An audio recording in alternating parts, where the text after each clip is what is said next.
Hvað segirðu gott? Bara fínt. Já. Erum við góðar eftir síðasta þátt? Já. Ef að grafa þetta mál? Já. Eða ekki bara. Ég held að við fáum ekkert út í að ræða þetta aftur, skilur við. Og Nei. alls ekki hér inn á.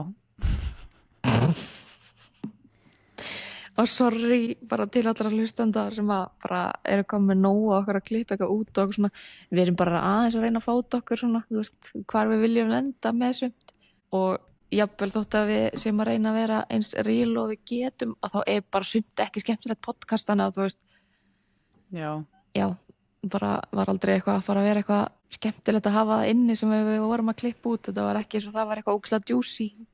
Nei, alveg alls ekki. Bara eitthvað titlingaskítur sem að við náðum alveg að útskýra eins vel og við gátum og þú veist það hefði ekkert verið mikið meira inn í sem að vera eitthvað skemmtilegt fyrir stundur held ég. Nei, bara engan sko, ekki einu sinni okkur held ég. Nei, en ég ætla að byrja þáttina og mæla með einu til þess að passa upp á rakan í kuldanum, sérstaklega á Íslandi en ég líka býi mjög þurru umhverfi þannig að þetta er algjört holy grail hjá mér og það er kremi frá Cosrx, Snail Mousse-in. Bæði þetta kaupa það í svona, hvað heitir það, svona dollu og líka í túbu. Ég er alltaf meira svona dollu manneskja, ég veit ekki, mér finnst eitthvað svona, ég veit ekki. En það er bara ógeðslega gott krem og já, bara eins og alltaf getum mælt með öllu frá þessum vörumerkjum. Já, ef þú ert hlustandi hér og hefur ekki prófað einhverjar Cosrx vörur, þá veit ég hvað maður getur sagt sko at this point. Þú veist, þetta hendar öllum, þetta er ekki bara eitthvað svona miðlað til úlinga eða 25 plus eitthvað svona skilur, þú veist, þetta er bara þú veist, það meiri svo örgulega safe fyrir 13 ára krakka að setja á sig sko, en þú veist ekki það þau þurfa eitthvað að vera að gera skincare en það er nú alveg svona í tísku hjá þessum úlingum skilur að vera eitthvað svona setja á sig headbandið og þú veist myndi maður þá ekki bara vilja nota eitthvað svona safe vörur sem ger ekki of mikið en gera nóg, skilur við. Þetta er líka allt, bæði Cosrx og Skin 2004 eru hérna kóresk merki og bara eins og allir heimurinn er búin að vera að átta sig á og þá vita kóru menn og konur hvað þeir að gera í þessum málum. Já. En eigum við að ræða, sko ég er með 3 svona dramamál á lista fyrir introið. Ok. Ég veit ekki hvað ég á að byrja, en mér langar eiginlega að byrja á svona léttari málefnum. Já. Og það er drottningin þín sem að tók U-beygju í öfuátt en þú. Hún Jojo Siva. Oh my god. Af hverju segirðu drottningin mín eins og ég sé ykkur fan? L.I. Já, ok. Ég er bara aðeins að reyna að stuða þig, sko. Já, ég veit það, en ég vil bara ekki að fólk kaldi að ég sé ykkur fan. Þú svona sagðir þetta eins og ég væri bara ekki búin að fylgjast með henni. Þú veist, maður var náttúrulega að fylgjast með henni í Dance Mom. En einu sinni þá sást ekki veggin inn í á Elfu því að hún var svo mikið að plaggatum á Jojo Siva. Þetta svona hljómaði þannig þegar þú varst að kynna þetta. Drottningin þín. Ég var bara aðeins að fíblast.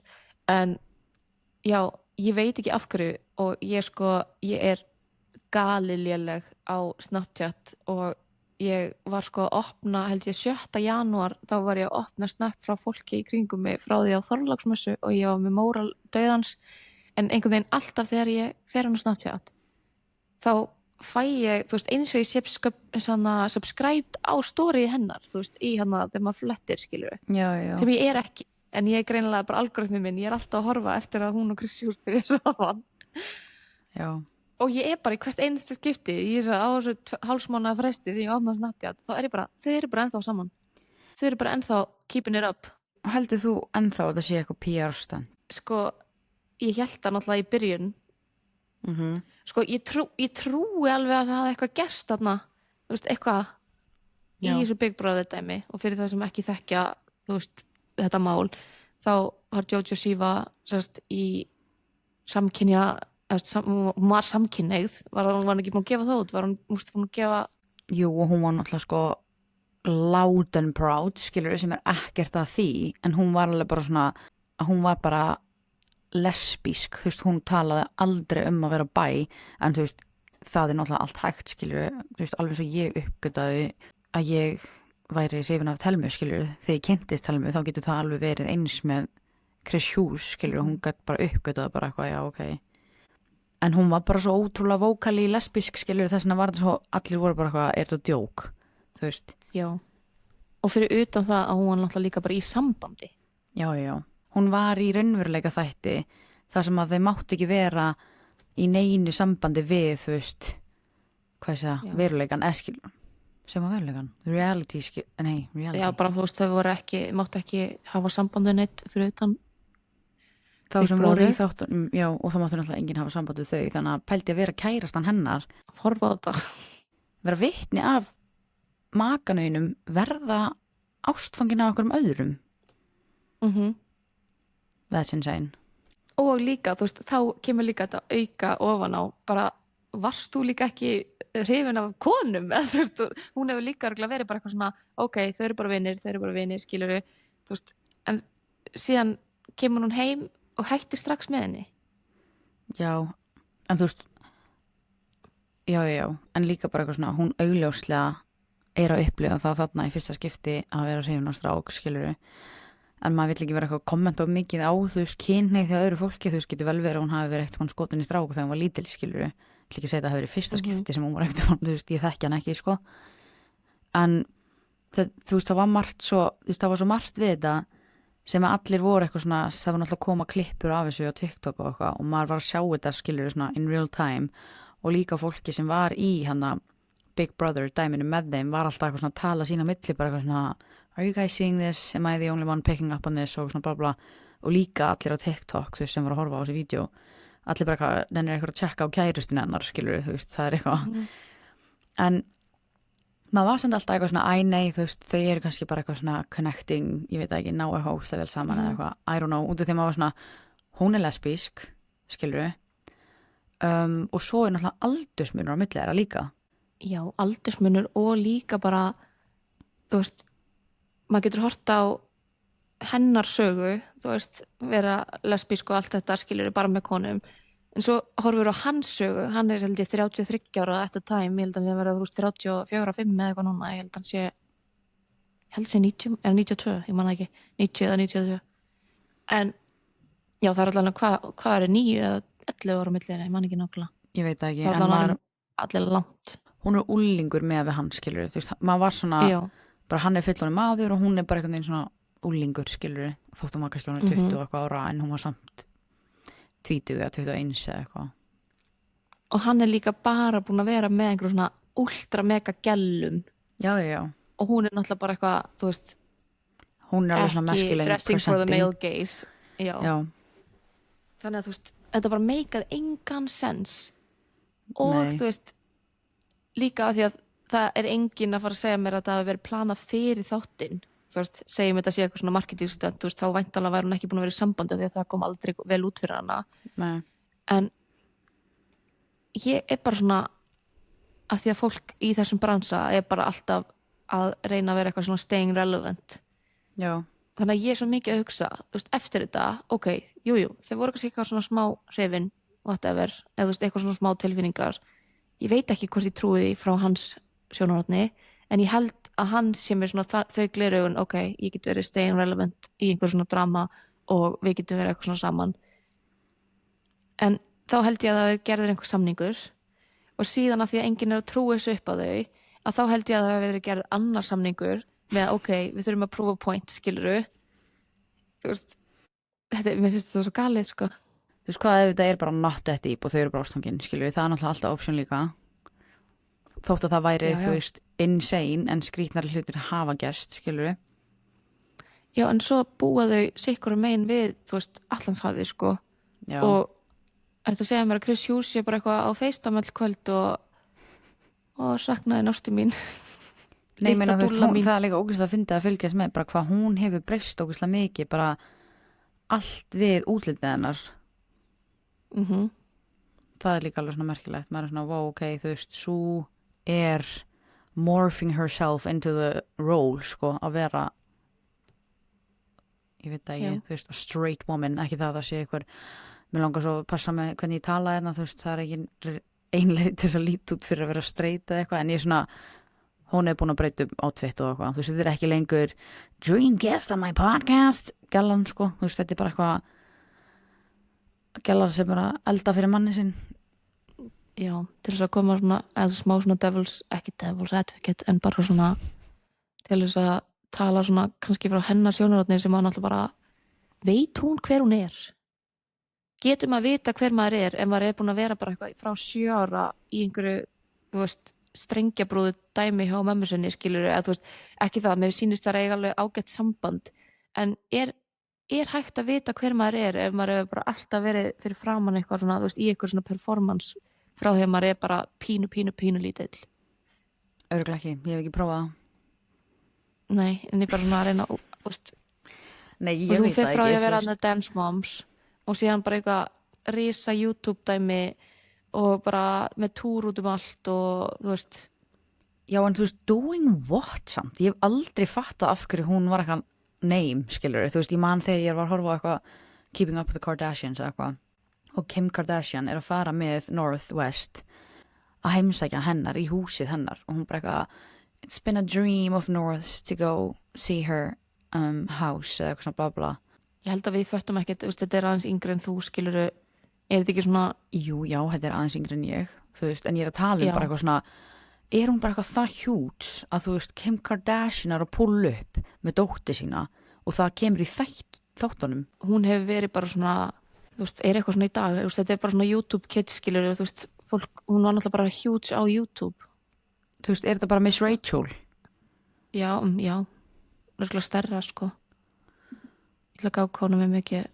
Já, mér finnst þetta bara svo fyndist, mér finnst alltaf eins og þú veist, það var kannski einhver ákveðin, þú veist, 2 eða 3 ár eða kynnslóðir, árgangar eða eitthvað, whatever, sem að þú veist, fíluð hana, svo fannst mér bara restin af heiminum verið að gera grína henni. Já, en það er náttúrulega líka views. Já, ég veit það, en ég bara tala sem karakter, svo, þú veist, fyrst skipti sem maður einhvern veginn að sjá hana alveg einhvern veginn svona að hráa innan gæsalappa í þessu Big Brother dæmi, skilur, þar sem hún bara eitthvað ómáluð og bara eitthvað jogging, ok, ómáluð ekki, hún svona hafi verið eitthvað glammed up, en skilur, hún var með eitthvað stjörnur í andlitinu eða eitthvað, I don't know, skilur, en ég bara tala meira bara svona day to day persónleikan hennar, þegar eins og þú segir, hún hefur alltaf verið í eitthvað svona performance. Ok, með að við YouTube hennar, þú veist, þá er hún bara búin að gera algjörst rýbrand, þannig að það er ekki hægt, ég get ekki fundið hvers konar views hún var með eða eitthvað, en allavega nóg til þess að vera að selja merch út allan heim og þú veist, túra í Ástralíu og túra bara, já, út allt, skiluru, þannig að hún var algjör cash cow, skiluru, fyrir allavega fjölskylduna sínar, skiluru, sem allt í nú var bara búandi í einhverju villu, einhverju mansioni.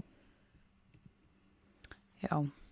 En ég ætla að segvega úr þessu raunveruleika og Love Island tengingu yfir í aðra Love Island stjörnu og par, Dami og India, sem að voru í Love Island 2022 held ég, búin að vera saman síðan þá, en India var semst í var að taka upp annan raunveruleika þátt, Inside, sem að, já, og hún var að taka upp með Marlon, og ég veit ekki hvort að þú veist hversu mikið ég inn í þessum heimi, en það galið.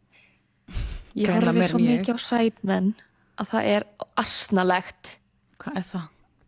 Já, ég veit bara allavega, ég nenni ekki að útskýra. Þetta eitthvað hyperfixation hjá mér og þetta ógeðslega kjánulegt. En já, Sidemen með þetta Inside dæmi sem bara orðið eiginlega sér svona raunveruleika þáttur. En ég held að það hafi verið, þú veist, Inside UK og kemur væntanlega á Netflix, þú veist, bráðum. Ég held að þeir sé alveg með, sko, þeir eru örugglega að re-edita alla þáttaröðina eftir að þetta kemur í ljós. En sérst, eftir tökur þá næst myndband af Marlon og India bara í sleik sessioni á einhverjum bara stað, bara opnum, þú veist, stað með hinu krúinu, þú veist, úr þessari þáttaröð. Og India náttúrulega bara búin að vera með Dami í, þú veist, 3 ár, 4 ár næstu, 3 allt. Og þau sérst hætta saman yfir jólin, eða kringum jólin. Ég held, sko, með að við repost sjá honum, eða retweet og eitthvað, þá var eitthvað svona retweet sem að Dami retweetaði sem var eitthvað svona I'm trying my hardest to forgive you eða eitthvað svona þannig að þú veist, það var eins og út af því að þú veist, hann fær samkvæmt einhverjum heimildum þá fær hann að vita þetta eða þú veist, hvort að hún segja hann um þetta eða eitthvað þetta gerist allan á 3. desember þannig að þú veist, þau alveg saman fram að jólum eitthvað í kringum það en síðan bara strax á, þú veist, kringum áramóti eða nýja árinu þá þú veist staðfest þessu hætt saman og ég held að það hafi verið af því að það náðist myndband af þessu og þú veist, Dami vissi að væri verið að fara að leka því ískilur hann var ekki að fara að nenna að vinna í þessu þegar þú veist, allir væri að fara að vera eitthvað að dæma sambandi og líka vitandi af því að þau væri búin að vera þarna inni ég get ekki ímynda mér ef að konan mín ef að maður, bara, já, segjum bara ef ég væri Dami vitandi að þú veist, hún hafi verið í sleik við gæjan og svo á ég eftir að þú veist, hún á eftir að gera allt prómó og allt þetta fyrir þess að þáttaröð og væntanlega þarf hún að vera eitthvað meira í kringum hann farið í eitthvað reunion og svona dæmi og já, ég held að það veri mjög erfitt að vinna úr þessu ef að hann hefði ætlað að reyna það eitthvað skilur sem að leita út fyrir hann væri að reyna að gera það í kringum jólin með að við þetta er ít og svona fólk eitthvað búið að setja þetta allt upp í eitthvað timeline Já, sumir að segja eitthvað svona hún hafi ekki haldið framhjá og að þetta hafi bara gerst stuttu eftir að hún og Dami hættu saman en mér finnst það ekki meika sens út af hún setur eitthvað í story bara eitthvað svona eitthvað I made a mistake and I know that my action have hurt a lot of people eitthvað svona bla bla og ég var svona myndi maður ekkert mann posta þessu í story ef þið voru bara að hætta saman og þú kisstir eitthvað bara rétt eftir þetta saman skilur, jújú, kannski það frekar illa séð og illa gert gagvart, þú veist, fyrir maganinum en ekki to the point að þú ert að setja í story að þú hafi gert mistök, skilur Þetta gerðist 3. desember og það alveg búið að staðfesta það og þau þú veist, saman í einhverju þau fóru í einhver svona frí saman eða þú veist, til útlanda saman miðjan desember eða eitthvað rétt fyrir jól eða yfir jólin eða eitthvað þannig að þú veist það bara er ekki fræðilegur að það gerst eitthvað eftir að það hægt saman og líka því að þessi Marlon býr í Bandaríkjunum en hann er svíi samt hún, það náttúrulega má ekki gleymast iconic rifrildið þeirra við The Fire Pit í Lofaland þegar hún segir May the best heartbreaker win and I think she did eða þú veist, ég veit ekki alveg hvernig maður tólka þetta skilur en ég bara svona ég samt svo leið, þú veist, ég alveg bara svona þú veist, ég þurfti alveg að eiga moment of silence með sjálfur mér þegar ég sá þetta skilur ég var bara, damn já, ég dýrkaði alltaf en ég held að ég held ákslega mikið með þeim ég held að þessi sería verði svo hakaleg og líka, þú veist, að fylgjast með þessu af því að það greinilega hefur verið eitthvað að byggjast upp á milli þeirra skilur þetta er svona svipað á Big Brother, þú veist, þau eru læst inn í hefur ekki hort á neitt á þessu Inside Nei þau sérst eru bara svona lokuð inn í og eru að gera alls konar svona þú veist, challenges og eitthvað svona dæmi og ég allavega mun vera spennt að bíða eftir útgáfa það sem er umveruleika þætti og talandi það að þá er held ég fyrsti þátturinn að Lofaland er í kvöld þegar við erum að taka þetta upp Já, fyrsti þátturinn er í kvöld en ég er í vondu skapi gagnvart þessari seríu, sko. Ég vona að þetta fólk muni tróða sokka upp í mig út af því að ég er bara die hard Lofaland fan. Þú veist, ég er þannig fan að í mörg ár var ég búin að hugsa bara svona, að ég ekki bara gera eitthvað Lofaland podcast fyrir íslensku þjóðana, skilurðu? Út af það er alltaf eitthvað svona eftirsönn, þú veist, podcast sem ræða þáttinn sem kom út daginn áður og ég og vinkona mína vorum bara eitthvað svona ándjós stundum að pæli í að við erum líka finnar og eigum við ekki bara að vera duglegar að glósa þættina þú veist bara hvað okkur langar að ræða þarf náttúrulega ekki að glósa þetta sko þú veist ég er að fara að horfa á þetta öll kvöld og ég veit alltaf þú veist eins og staðan er núna þú veist ég er bara svona mér finnst þetta svo hrikalegt line-up miðað við All Stars 1 og ég er bara svona as if að þau séu að fara að henda fucking Hideaway Helenu aftur inn á sko skjáið minn, nenni ég honum hún er eina stelpan sem ég er ekki spennt fyrir að þú veist svona er eitthvað á móti, en ég held samt að hún muni koma betur út núna heldur en með Meg og þeim sko, ég vona það, ég held að þetta sé svona mögulega eitthvað smá svona redemption arc fyrir hana. En væri það þá ekki bara eitthvað ógeðslega óinnlægt, hún er nýkomin út úr þessu og hún er bara eitthvað svona, veit hvað öllum fannst sig í sinni seríu, er hún þá ekki fara að vera bara eitthvað eins og hún heldur að við viljum hún eigi að vera, frekar en að vera hún sjálf?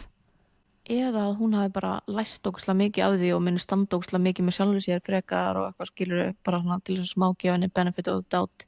En ræðum frekar hvað þetta line-up af strákum er hræðilega óspennandi og ég held að þetta sé fullkomið tækifæri að við fáum bara eitthvað girl on girl action sko, eitthvað fyrir Elfu og Telmu. Já, einmitt, nei þú veist. Það hefur verið í Lofaland season 2 eða eitthvað. Já, þegar Sophie er það ekki sem að var síðan fyrst til þess að deyja er það ekki? Já, jú. en það er líka í USA þá hafa verið stelpur. Ég vil kannski bara gera bara auka Lofaland þátt. Gætum haft auka Lofaland þátt ef að fólk er þú myndir genuinely ekki einu sinni þurfa að vera með mér sko. Ég geti verið bara ein að tala við vegginn. Þú veist, ég hef alltaf svo mikið að segja þetta og greiði Telman ennur og ekkert að hlusta á mig. En þá verður við samt að glósa. Ég vil að við, þú veist, að því maður er svo fljótur að gleyma, þú veist. Já, ég nenni samt eitthvað minna að vera að horfa á Lofaland með glósubók og penna, sko. Að þú gleymir öllu, þú veist alltaf að segja, þú veist ekki með neitt minni, skilur, þá myndir bara muna á síðasta þátt, skilur. Ég er með skammtíma minni. En já, ég skal alveg punkta hjá mér í nóts eða eitthvað, það er eitthvað vert, nei, ég veit ekki svona hvað ég er að segja, en já, ég er bara með svo litlar vonir varandi þetta season, skilur, þú veist, miða við, þú veist, eins og ég segja, All Stars síðast, iconic fólk, alveg bara svona iconic og þau voru bara öll skemmtileg líka og eitthvað, nei, núna erum við að fá, sko, bæði kalla og kvennamegin erum við að fá, sko, svona Islanders sem að voru kannski að meðaltala í 3 daga í þáttaseríunum sínum. Já. Þú veist, eina fólki sem að kannast við er Millie, annars er, þú veist, og Jess, skiluru. Og svo er þetta bara eitthvað svona, þú veist, jú, einhverju gaurar sem hafa verið, en þú veist, maður kannast bara við þá að þeir eru búin að vera svona á svona recent series, skiluru. En hinn er bara eitthvað, já, hi, my name is, I lasted 2 days, svo kemur hinn, I lasted 1 night, skilur, maður bara svona, voru í alvörunni engir aðrir. Þeir ættu frekar að fara inn í, þú veist, venjulega seríu, heldur en All Stars, skilur, fá frekar eitthvað svona second chance inn í venjulegri seríu. All Stars, þú veist, þetta er bara svona eins og, þú veist, pældi ég að vera að fara á All Stars leiki í NBA og það eru bara einhverjir, þú veist, benchwarmers. Jónarnur. Já, þú veist, hann var þetta, já, í NBA-leik væri hann kannski þar, en náttúrulega ekki íslensku, en ég er að segja það, fattar ekki grínið það. Ég var bara hvað, Jónarnur er alveg góður í krömmölda. En já, ég er að segja, þú veist, Millie og Jess, stelpumegin, þær eru svona iconic nöfn, skilurðu, úr fyrri seríum sem voru ekki literally síðasta sería, þú veist, ég er bara nýbyrjuð að jafna mig á því að, þú veist, ég er nýbúin að losna við röddina úr helin úr hausnum á mér, skilur og svo er hún einhvern veginn bara að mæta aftur og svo bara eitthvað með gaurana, þú veist. Hvað ef að Liam kemur inn? Liam er komin á fast. Í alvörunni? Við voru hætt saman. Já, það er samt eitthvað víst aðeins lengra síðan að hættu saman, þú veist, þau bara gáfu ekki út neitt strax eða eitthvað. Nei, þau voru með podcast saman og þú veist, síðasta podcastið var bara í lok sumars eða eitthvað. Já, það var eitthvað, þú veist, ég sá eitthvað það, þú veist, að þau voru bara cordial, skilur, það gerðist ekki neitt á milli þeirra, þau bara héldu áfram að vera vinir eitthvað og það var ekki held ég fyrir en að hann var byrjað að deyta aðra gælu þar sem að þau þurftu basically bara að hætta með podcastið, skilur, út af því að og náttúrulega líka að þau voru bara hætt saman, skilur kannski klára einhvern samning eða eitthvað. Já, geti verið, sko, en það var alveg svona, þú veist að Chloe vinkonennar hún sett eitthvað á TikTok en hún reynda búin að eyða því núna en hún var eitthvað svona að segja bara eitthvað svona Chloe myndi aldrei fara í Lofaland svona stuttu eftir að þetta saman skilur þannig eitthvað read between the Millie. lines eða hvað sagði ég? Chloe. Já, ég meina Chloe sagði þetta Millie og hún var eitthvað svona að segja Já. read between the lines eitthvað að hann væri komin nýja kærustu hún komin í Loveland bara eitthvað væri basically svolítið lengra síðan að hættu saman en fólk heldur en svo eitt því þannig ég veit ekki Kærastinn hennar Chloe líka bara eitthvað einn af bestu vinum hans Liam þannig að Já, smá mikið verðan en þið þurfið bara að posta á Facebook-grúpuna eða þú veist setja í story ef við erum að vera með Loveland setja í story á fólk bara ég er að grínast ég nenni bara ekki að fólk sé að senda okkur að gera það ég er að meina bara eitthvað látið fólk vita að við verum kannski með Loveland átt Já, þannig ég er að grínast þið þurfið ekki að setja í story þetta var bara eitthvað skrítið grín en síðasta á listanum mínum er þetta er allt Bretar hjá okkur í dag það er svona eitthvað Breta Já, þú veist, ég hef bara eitt að segja varandi þetta allt sem við erum búin að ræða og það sem við erum að fara að ræða What the fuck is going on in the House of Commons Þú veist, er enginn að stýra þessu landi þarna það er alltaf að fara til fjandans hvað meinaru? Bara, eins og þú veist að segja, þetta er allt Bretar sem við erum að ræða Já, en samt allt eiginlega Bretar og eitthvað bandaríkjumenn, þú veist, í bland nema Loveland náttúrulega Já en vá, ég reyndar alltaf að koma með eitt sjátt veist hvað ég held að gerist? Hvað? Ég held að Kendall úr Loveland USA fari í All Stars í Bretlandi Já, ég nenni því samt svo lítið sko ég veit að, mér finnst það ekkert skemmtilegur ég bara eitthvað svona að reyna að hugsa ef einhver úr USA myndi fara yfir, það væri eitthvað Kendall Ég allavega, væri til í að Rob myndi fara sem að er í hann er í Traitors núna Jesus. Rob Rouse eða Það er til mikið að bulli ég veit það, og svo bara eitthvað alltaf þú veist, raunveruleika stjörnur fara þá bara eitthvað í Survivor og síðan fara það í Traitors og síðan fara það í Big Brother og síðan fara það Já, það er eins og að sé bara eitthvað line-up á Dancing with the Stars Fyrstast í þessum þætti og þið eru búin að vera þar þá eru 12 aðri valmöguleikar fyrir því þú eru búin á öðrum þáttum en síðasta málið er Brooklyn Beckham Peltz Beckham Okay, now The Beckhams ef þið vitu ekkert um þetta mál þá er Brooklyn Beckham elsti sonur kryddpíunar Victoria Beckham og hvað heitir hann aftur hinn? Pappans? David Beckham Já, ég er að grínast og David Beckham og greiði strákurinn hann er bara eitthvað vá, ég veit ekki, bara eitthvað óöruggur eða eitthvað þessi elsku drengur Já, þú veist, ég er svona 90% eitthvað svona 80% af mér er á þeirri skoðun að það er eitthvað off hjá honum og kæristun hans en svo er þessi 20% sem ég er bara svona mér langar að vita hina hliðina skilur þú veist, út af því að það er svo margt sem hann er búin að gera eins og það að blokka þau öll þú veist, blokka bara systkini sín líka og við erum að tala um það að hann á litla systir sem er þú veist, ég veit ekki, þú veist 15 ára max eða eitthvað held ég hún gæti verið eitthvað, hún er á þeim aldri og ég er að hugsa skilur ef ég var í þessari stöðu þú veist, hvað myndi þurfa að gera þess að ég myndi blokka ykkur öll og bara jönu líka eða eitthvað, þegar allir að tala um að það var ykkur sagan segir að sé ykkur ósætti á milli konunnar hans og Victoria Beckham skilur mömmans og þetta átti að hafa byrjað í kringum brúðkaupið þeirra eða þú veist að það hafi eitthvað ekki byrjað en örugglega eitthvað svona að það hafi verið eitthvað voða árekstur í kringum brúðkaupið út af einhverjum kjól hvort að Victoria hafi verið að hanna einhvern kjól eða eitthvað fyrir brúðkaupið og hún, hvað heitir hún? Nicola? Nei, hvað heitir hún? Nicole? Eitthvað Allavega Peltz eitthvað hún er sérst erfingi einhverja billjónamærings þannig að þú veist ég held að þau bæði aftur séu bara alveg upp í einhverjum ruggluðum heimi sem að enginn getur tengt við sko og hafa bæði bara engar alvöru upplaganir af heiminum þannig að hún sérst átti að hafa verið eitthvað voða ósátt við einhvern kjól eða eitthvað í kringum með brúðkaupi ég man ekki hvort það hafi verið kjóll fyrir hana eða kjóll sem að Victoria hafi verið í eða eitthvað svona bla en þetta er bara búið að vera ókslega svona eitthvað brösulegt samband á milli þeirra síðan þá og þetta er ekkert í fyrsta skipti sem hann er með eitthvað vesen við fjölskylduna sína og núna er já, bara allt þetta búið að vera í gangi og búið að ganga það langt að þú veist, yngri bróður hans er búin að þurfa að posta í story bara eitthvað, ekkert af þessu er að koma frá mamma og pappa og þú veist, þetta er, þú veist, hann segir að þetta sé bara eitthvað svona one-sided, eitthvað svona, þú veist, að mamma og pappi sé alltaf að reyna, þú veist, finna einhverja leiðir til þess að sættast og eitthvað svona.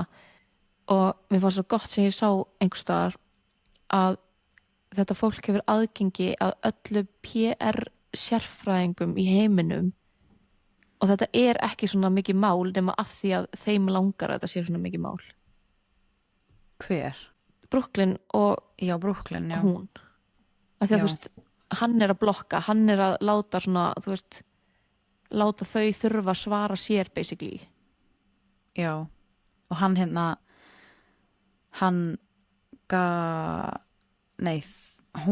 konan hans er líka alltaf að posta á TikTok og með ógeðslega passive-aggressive captionum, skilurðu. Já, og like alls konar komment og eitthvað. Já, það sem ég sendi þér á TikTok, þú veist, hún gerði eitthvað TikTok og fólk er að kommenta undir bara eitthvað svona, þú veist, basically að skjóta á Beckham fjölskylduna eitthvað eða segja eitthvað svona, bara segja eitthvað sem að, þú veist, maður myndi ekki endilega kannski taka undir þótt maður verið sammála eða eitthvað. En hún er að læka þessi komment sem er að skýta á Beckham fjölskylduna og ég er svona eitthvað. Já, þú veist, það er nefnilega komment frá báðum hliðum.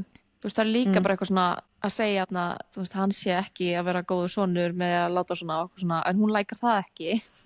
Nei. Hún lækar allt hitt sem að lætur, þú veist, sem er samt svo skrítið, þú veist, og er líka bara svolítið augljóst að þau vilja að þetta sé eitthvað svona drama, skilurðu. Já. Og þú veist, eins og ég segi, þú veist, hann er búin að blokka, þú veist, alla fjölskylduna, skilurðu. Og þú veist, það sem að lætur mig mest vera svona, ok, þetta er eitthvað hjá þeim, skilurðu, á þeirri hlið, er að hann hafi blokkað yngstu systur sína, skilurðu, út af eins og ég segi, ef að ég og þú erum ógeðslega ósáttar eða ég veit ekki, þú veist, segjum að Gunnar ætti bara ógeðslega erfitt með pappa, við snúum þessu bara svona, setjum þetta alveg inn í okkar situation, skilurðu, því þú ert elst og hann er elstur og sagan segir að konan hans eigi erfitt með Victoria Beckham, þannig bara svona, ok, ef Gunnar ætti svona erfitt með pappa, af hverju myndi þú þá blokka Jönu, skilurðu? Já. Þetta er þannig. Eftir ég bara fatta það ekki, já. Og þú veist, af því að fólk var eitthvað svona að segja, þú veist, að fólk var bara, oh my god, eitthvað, the Beckhams have unfollowed their son, eða eitthvað svona bla bla, og þá setti hann Cruz, sem er næst yngstur, númer 3 í röðinni, þá setti hann í story, sem þú varst að segja áðan, bara eitthvað, þau myndu aldrei unfollowa hann, þetta kemur frá honum, hann er búin að blokka, þú veist, það er hann sem gefur þær upplýsingar að hann sé búin að blokka alla í fjölskyldunni og þar með talið yngstu systir þeirra.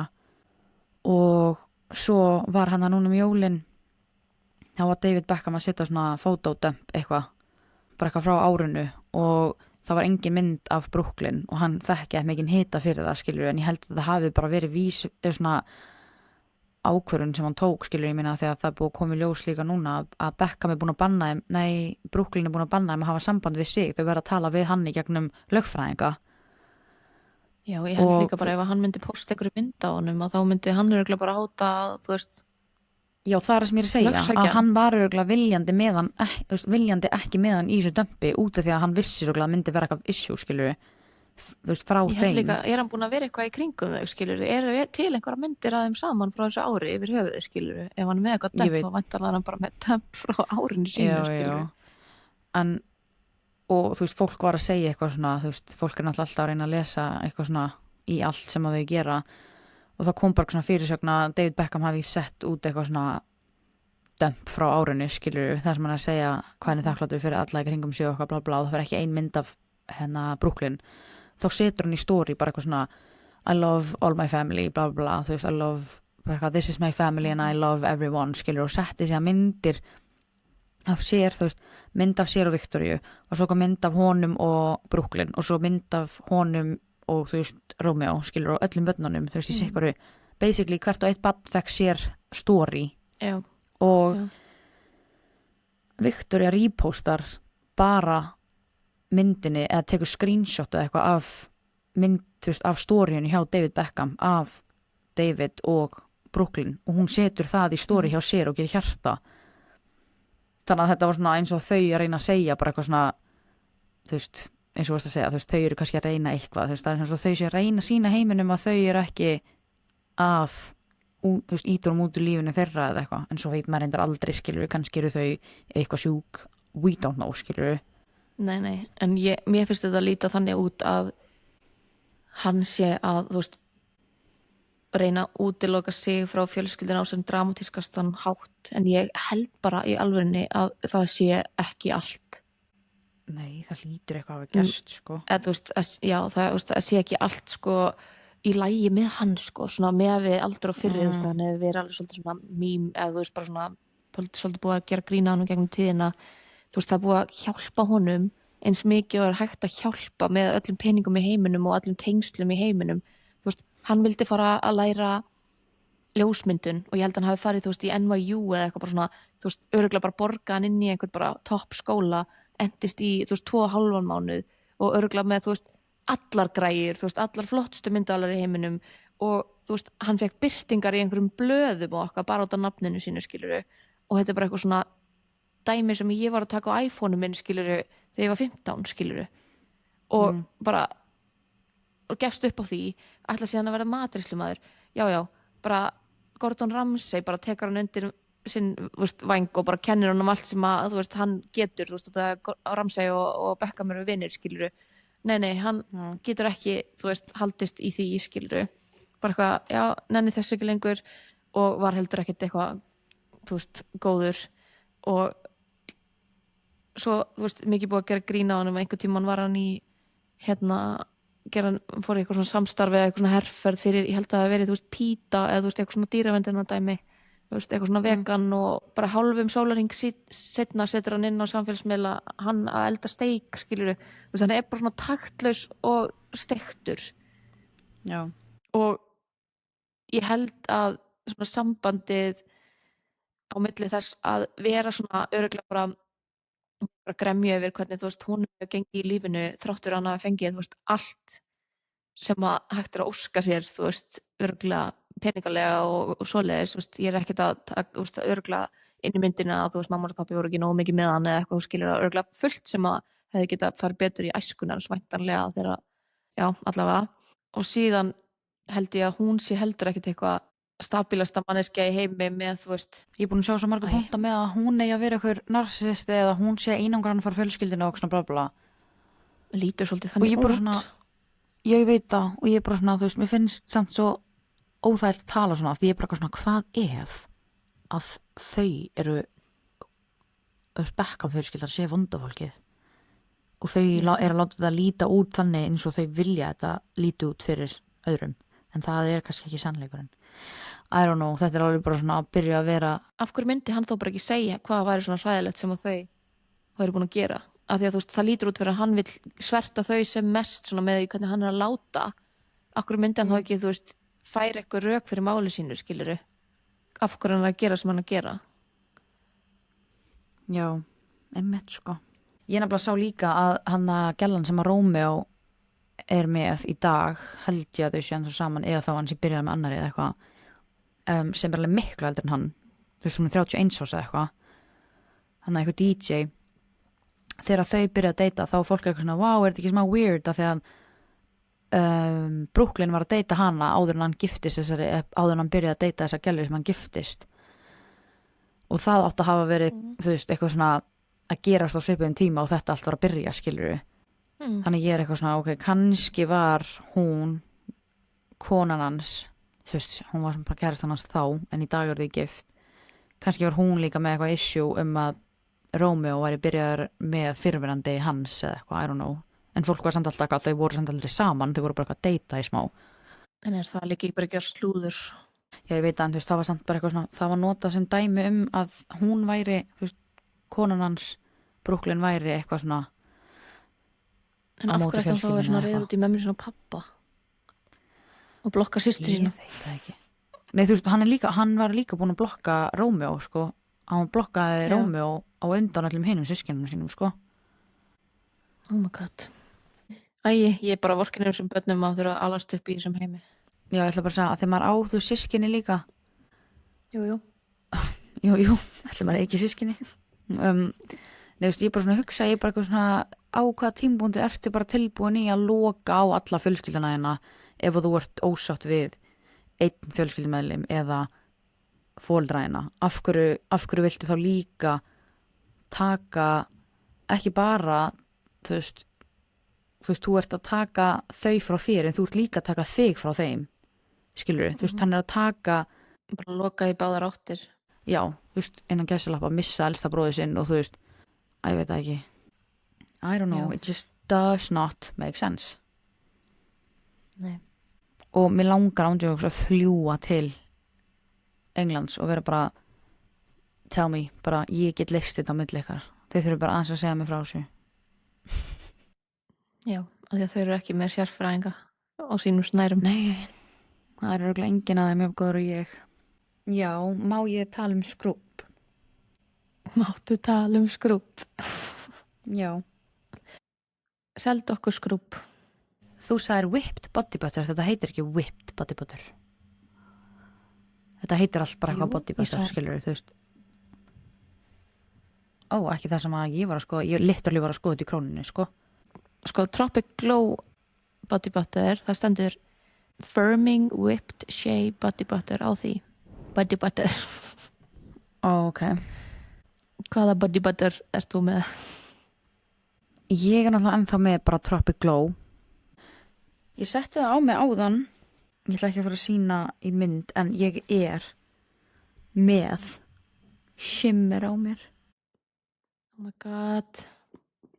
Þú veist, ég er að hugsa ef ég setja með brúnkukrem og svo setja ég þetta þú veist, I'm gonna be shiny en ég ætla líka að tala um ég var að kaupa nýjan skrúpp af því að eins og ég segi, ég fer svo fljótt í gegnum þessu skrúpa, það er örugglega ekki eðlilegt og ég hef alltaf verið að taka vanlu eins og þið vitið nema hvað við vorum líka ég prófaði hana daginn, hana Tropic Glow en núna því ég fór þá keypti ég passion fruit og hann heitir passion fruit sól en guð minn góður lyktin, mér langar að setja þetta upp í mig út af það svo góð lykt að þessu Mér langar svo að þóra að pröfa nýja lyktir, sko. þú verður að prófa þessa, hún er svo góð Á ég ekki að pröfa einhverja aðra og þá getum við skipst á. jú, kannski guð minn góður, hvað hún er góð lyktin ég var alveg bara svona mér langar enda líka að prófa hana Coco Colada línuna með skrúppin og body butterin Á ég að kaupa með hana næst.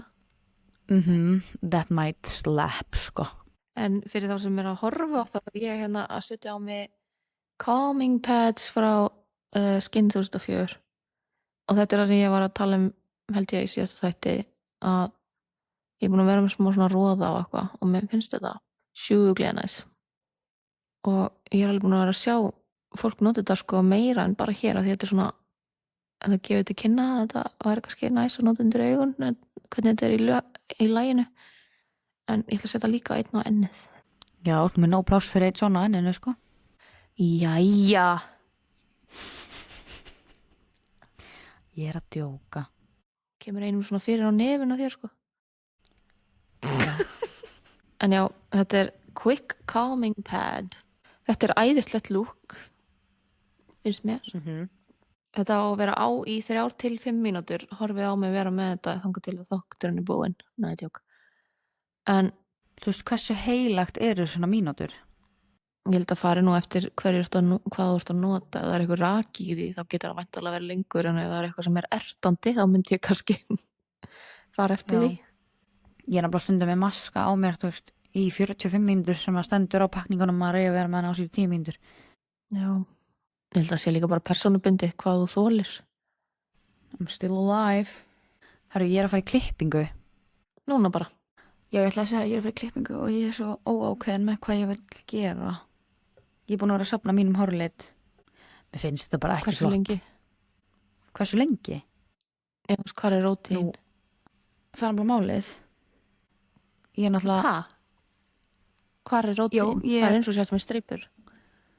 já, hún er náttúrulega allstarina, skilur þú veist, það sem er dext er róti mín, skilur annað er bara eitthvað svona náttúrulega og þegar ég var í sól í allt sumar þá listist hvenær það fórstu ógeðslega síðast mikið og ég klippa? fekk Ég fór síðast í strípur í september Ok. og þá fór ég ekki í ljósar strípur eins og ég vunn að fara í sko. Þá var ég svona, þá sagði ég við gæluna, ég var svona, ok, ég er vun að fara bara í hvítar strípur af því að ég er búin að vera, þú veist, hvítherð basically, og ég var svona, núna vill ég bara fá mjög væmnar strípur, þannig að ég var svona eiginlega með músaliti minn aftur. Ég reyna að horfa á mig í myndahalni.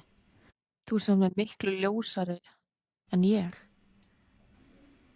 Já, af því að þú veist, ég er náttúrulega, það eru, nefnda neðst í hárinu mínu eru ljósar strípur, skilur, sem ég er búin að vera að fá mér í gegnum árin. Nei, ég er sem bara að tala um rótina. Miklu ljósari en mín. Ég er búin að vera eitthvað svona, já, ég vil fara í svona golden blonde, skilur, svona eins og skandinaviska stelpur eru, skilur. Nefnum hvað, mér finnst það bara ekki flott á mér. Mér finnst hárið mitt flottast þegar það er ljóst. Núna er ég bara eitthvað svona, hárið mitt er bara á hausnum á mér. Hárið er ljóst. Já, en þú veist hvað ég á mig við. Strákar myndu segja að ég var í dökkhær, sko. Af því að ljósara stelpur eru bara með hvítt hár fyrir strákum. Og síðan hvenær hlustu við á stráka? Aldrei, ég var ekki að mynda þannig. Við hliðin á dökkhærðri stelpu er ég ljósærð, en við hliðin á ljóshærðri stelpu er ég dökkhærð. Ég er þar. Hvað ætlar að segja, þú veist, ef ég er hliðin á nýfættu barni að þá er ég, þú veist, dökk á hörund. Þetta meikar ekki alveg sensi. What?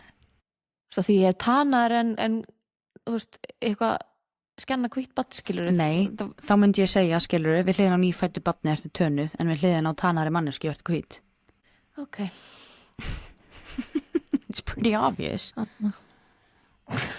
Ég er bara basically að segja að ég vilji verða ljósari aftur og ég var svona kannski að vonast þess að hún myndi vera bara, já, gerðu það. Fá okkur undirtekta eitthvað, en nei. Nei, ég er sjálf að fara í minn eiginleit, held ég. Já. Ég verður örugglega meira bara eitthvað strawberry blonde, sko, ef ég ætla að fara það. Já, sæl. En ef við koma okkur í umræðefni. Já. Eða pláss Getur fyrir þú tekið mig alvarlega? Já, hvað meinarðu? Ég er alltaf svona. Ok. Umræðefni dagsins er matur. Nú er ég bara fædd með þráhyggju fyrir mat, þannig að við getum örugglega látið þetta vera svona 4 tíma þáttur ef við hefðum tíma til þess. Ándjóks. Sko, þú veist, ef að ég var born to do something, þá er það að motherfucking borða það, sko. Og ég og einn Bara frænda svona að sem að lýsti mér og öðrum í kringum sig sem lifa til þess að borða og að hann borði til þess að lifa og þú veist, það er örugglega alveg hægt að setja fólk í þann, þú veist, þessar 2 flokka en ég Ándjóks. lifi til þess að borða og það bara var engu logið um það. Ég var að sjá okkur að klippu af hérna, við erum ekki fara að tala um eitthvað að við sem feitar, ég nenni því ekki en mér fannst svo ógeðslega að fyndi og mér finnst þetta svona lýsa því hvernig við erum að fara að tala hann að heitir ekki Sternilo eða eitthvað, hann að þríburarnir Sternilio eða eitthvað, þríburarnir, já, bara uppáhaldsfólki mitt í þessum heimi. Já, það var eitt sem segir eitthvað svona, I'm gonna say something fat og það er bara þessi þáttur, við erum bara að fara að vera að tala eins og við séum, þú veist, djúbstekt pulsa í öllum þetta er bara við erum ekki að fara að tala um eitthvað kjúklingabringur og sæta kartöflur, sko. Nei, engan veginn, sko. En já, ég líka, þú veist, að tala um mat, þá finnst mér líka kannski mega að tala um, þú veist, hvernig maður borðar. Og ég veit ekki hvað hefur gerst við mig í fyrralífi eða fyrr í þessu lífi. En einhvern veginn, þegar ég fæ mat, þá fer ég í fight or flight mode og það er eitthvað innbyggt í mér að ef ég klára ekki diski minn innan við, þú veist, 3 mínútur að þá dey ég eða eitthvað. Út af því að, þú veist, ég anda öllu að mér. Meira þessar hlutum sem ég finnst ekki einu sinni það góðir, sko.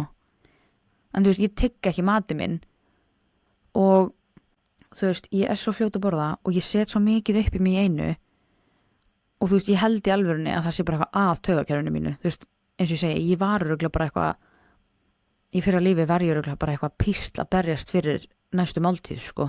Hvað sem ég var í mannesku líkama eða dýr eða eitthvað.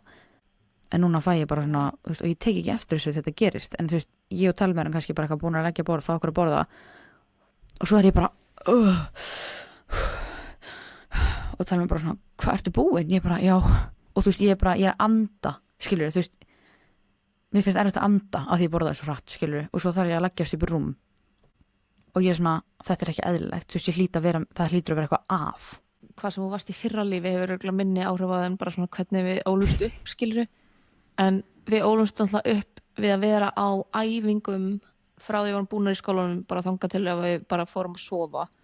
Og náttúrulega sérstaklega svona á úlningsaldri þá byrjaði maður á æfingu, það er búið að breytast aðeins í dag, en þá ef ég var að æfa með 3 flokkum þá átti ég bara að mæta á allar æfingar með 3 flokkum. Það var ekkert eitthvað gefin afsláttur af því allan þegar ég var. Það breyttist kannski aðeins þegar þú varst komin á svona úlingsaldur, ég veit ekki. Það var allan svona eitthvað smá vitundavakning. Ég á ennþá Excel-skjal með viku, þú veist, vikunni minni af æfingum, skilur, og það voru 16 æfingar á viku og ég mætti á þær allar. Ég var í 4 flokkum. Já, stundum var þú veist 2 æfingar fyrir kvöldmat og svo 1 eftir kvöldmat. Og maður var bara heppin ef að þú veist ef að tímarnir voru, þú veist, á sama tíma en maður kannski náðu bara hálfri æfingu með miðju eldri flokknum en svo áttum við líka að mæta með úlingflokki, þú veist, eftir kvöldmati eitthvað. Þannig að, og við náttúrulega líka á sikkori æfingatímanum, mamma og pappi kannski bæði að þjálfa eða, þú veist, annarkvort að þjálfa. Þannig að það er bara mörg ár þar sem að borða heima í kvöldmat er bara ekki til.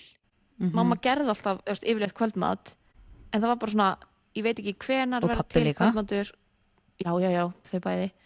Og ég veit ekki hvort það verður til þegar ég er á frí æfingu eða hvort það verður til þegar Elva er búin á æfingu. Ég veit ekki hvort það verður búin með allan matinn eða hvort það verður, þú veist, ég manlega eftir stundum var að koma heim og kannski, og þetta hljómar eins og þetta hafi verið eitthvað traumatist en það er það ekki.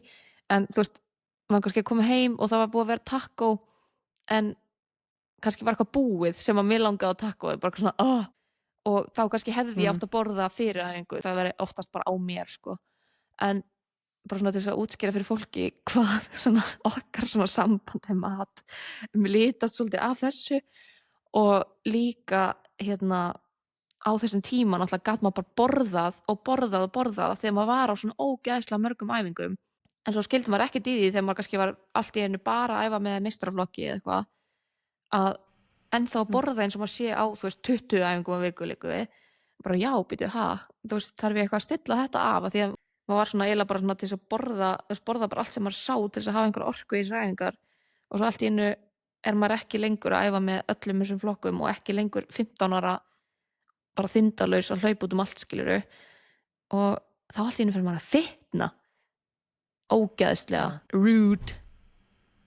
En mjög rúd. Já, ég hef bara eiginlega síðan þá átt mjög steikt samband við mat, svona, þú veist, hvað ég á að borða, hvenær ég á að borða, hvað ég á að borða mikið og líka eftir ég eignast börnin ógeðslega steikt samband við mat þegar ég var bara með eins og með báða strákana heima þegar hún nýflutti New York með, þú veist, unga barn og 2 ára og þú veist, allt það ár að reyna að fitta inn, þú veist, hvenær flóki á að sofa, hvenær ég að gefa Malala að drekka, hvenær á ég, þú veist, bara svona setja hann í kerruna, hvenær kemst ég út, síðan fatta ég oft bara eitthvað á kvöldin, bara eitthvað, þú veist, seint kvöld bara eitthvað, ég er ekki búin að borða neitt og eftir marga daga af þessu, þá var ég stundum bara svona, þegar ég gat gert mér að borða að þá var ég bara að borða ígildi 2+ máltíða því ég vissi ekki hvenær ég hefði næst tíma til þess að geta fengið mér að borða, skilur, sem var líka bara svona aftur bara eitthvað hræðileg rútína, en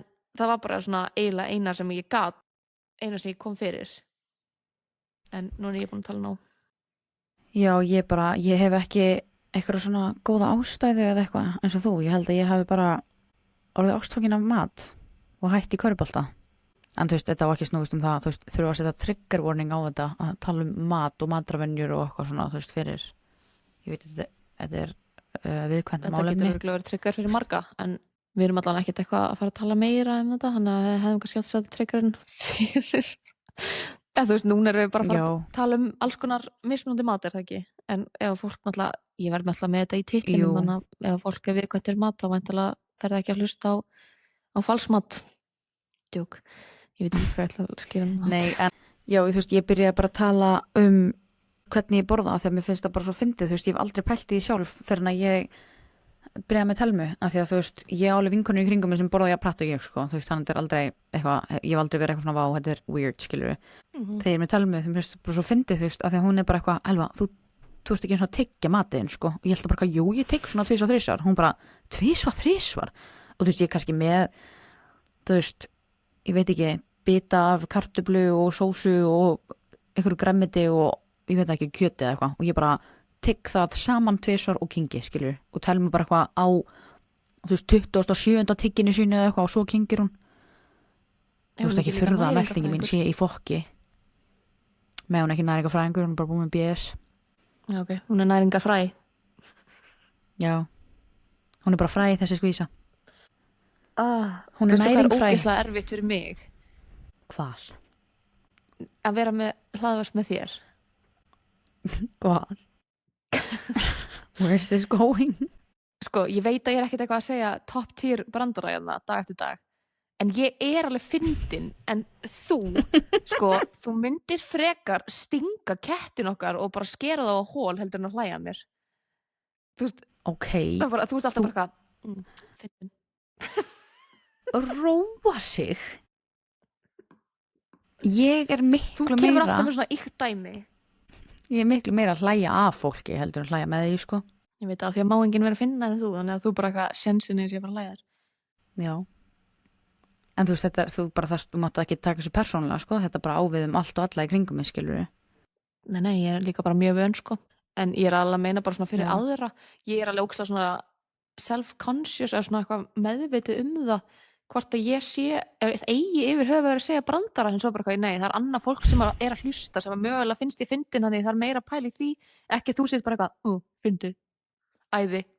Já, ekki láta mig hafa áhrif á það, sko. Þú veist, það er líka bara erfitt að landa einhverjum djókum hérna í gegnum skjáin, skilur. Þú stundum er ég að segja eitthvað sem mér finnst vera obvious kaltæni og þú bara eitthvað svona, Elva, og ég bara svona, oh my god, þetta var djók og svo þú veist, the other way around líka.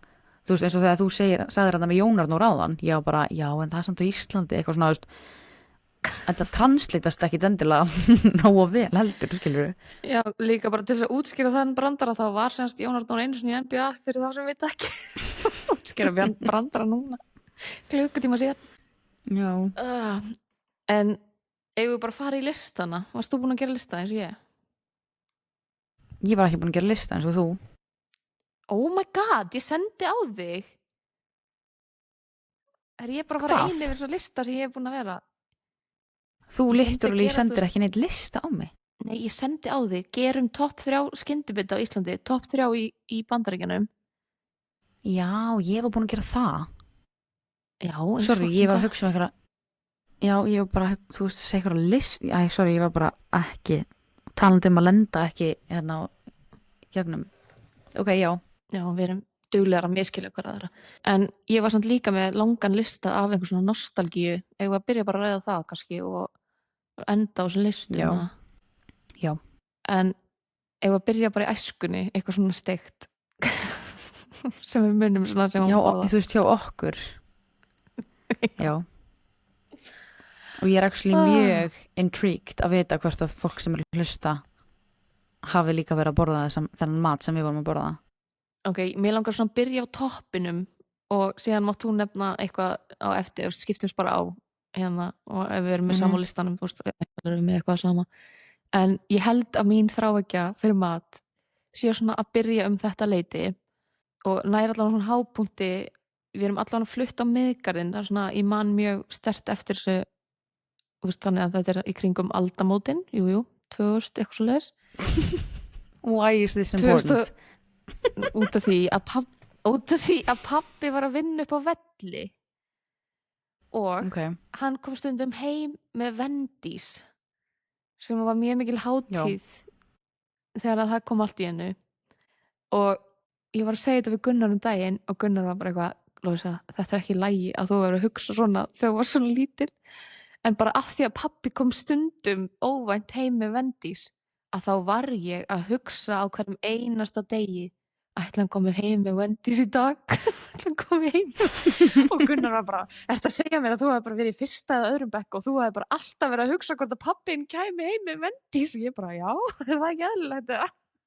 Oh my god.